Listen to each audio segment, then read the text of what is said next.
Dubey ji, point taken. और यही यही सवाल मैं करना चाह रहा हूं कि क्या एसआईआर का साइड इफेक्ट ऐसा दिख रहा है कि बीजेपी की गले की फांस बन गया है?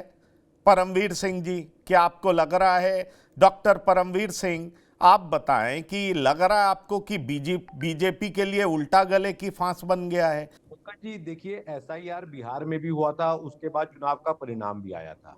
मैं यहाँ पर एक बात रखूंगा, देखिए पॉलिटिकल टर्म्स में हम वोटर को दो एक कैटेगरी, आपने बहुत अच्छी, कई बार आपने भी, मैंने सुना है आपके इंटरव्यू में पुराने टर्म में, इसको बोलते हैं हम लोग फ्लोटिंग वोटर्स। फ्लोटिंग वोटर वो वोटर होता है जो किसी पार्टी से या किसी विचारधारा से नहीं जुड़ा हुआ होता। वो मौका देखता है, उस समय क्या किसकी हवा चल रही है या क्या उसको मनमाफिक लग रहा है, उस तरफ वोट कर देता है।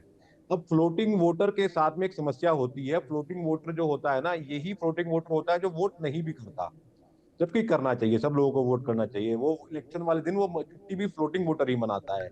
और फ्लोटिंग वोटर को कोई जो आवश्यकता नहीं होती है कि यार कौन कागज निकालेगा, क्या मेरे पिताजी का 2003 का रिकॉर्ड निकालूं, कौन जाके बीएलओ के साथ माथापच्ची करेगा, भले उसके लिए वो चाहे संडे का दिन, इतवार के दिन छुट्टी मनाएगा अपना। तो मुझे लगता है कि ऐसा बहुत बड़ा वोट बैंक था जिनके फॉर्म वॉर्म ये इधर उधर हुए हैं। और ये फ्लोटिंग वोटर की वजह से ही बीजेपी ने इतना बड़ा मार्जिन भी जीता था।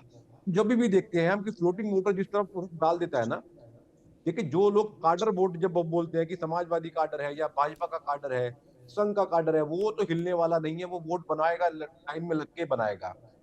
लेकिन फ्लोटिंग वोटर के साथ में ऐसा नहीं है। अब दोनों ही पार्टी इसी फ्लोटिंग वोटर के पीछे जा रही हैं।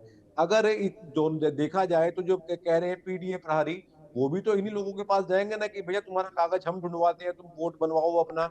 बीजेपी के लोग, जैसे मुख्यमंत्री जी ने आदेश दिया है अपने नेताओं को, मंत्रियों को, वो भी इन्हीं के पास जाने वाले हैं। तो चीजें यहाँ पर घूम रही हैं। फिर दूसरा वोट बैंक है लाभार्थी वोट बैंक। ये बीजेपी का बहुत कोर वोट बैंक बना था लाभार्थियों का। अब लाभार्थी को इतना लाभ मिल चुका है कि वो लाभार्थी भी कहता है, मैंने अपने कानों सुना है कि भाई साहब जिसको जरूरत होगी हमारे वोट की, वो हमारे घर आएगा, हमारा वोट बनवा कर जाएगा। कानों सुनी और आंखों देखी बात है, मैंने सुना है।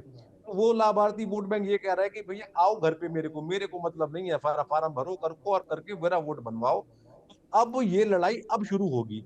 सभी दलों के लिए प्रॉब्लम की बात है, ये केवल बीजेपी या सपा के लिए नहीं है, सभी लोगों के लिए बात है।